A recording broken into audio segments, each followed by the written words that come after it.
Hi everybody, I wanted to get on here and do a little short video about adjusting the Rico factory mount to your rail. All of these QD mounts really need to be fitted to everyone's specific rail. So how this one works is on the outside here you have a lock nut, and this is backwards thread, and then on the inside you have another nut that you actually use a spanner wrench, and this is what adjusts the tension of your clamps. So if you were to just put this on your rail and close these levers, you know, it may or may not be tight enough. Like right now it's loose, so this would actually slide back and forth.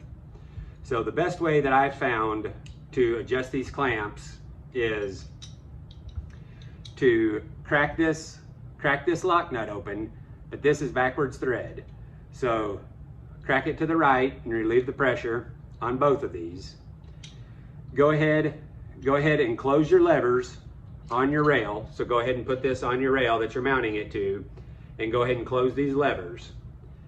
And then take your spanner wrench and tighten this internal part with the levers closed. Tighten it down just until it makes contact. You don't need to crank on it, just until it makes contact. So tighten this down. Okay, there it's made contact. Open your levers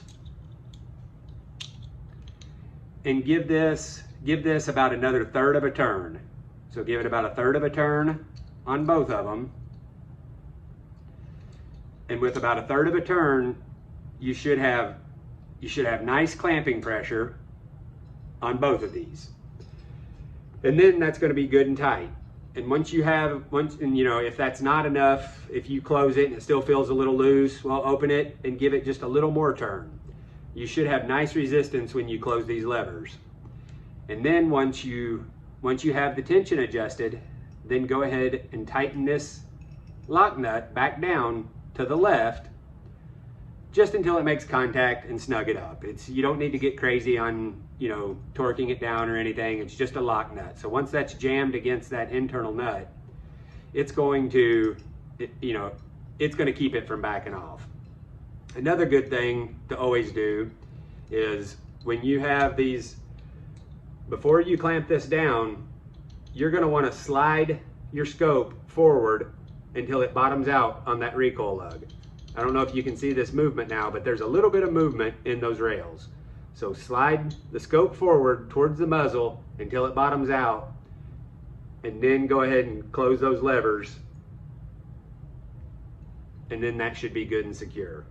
So I just wanted to do a little quick video that demonstrated the proper way to adjust that torque.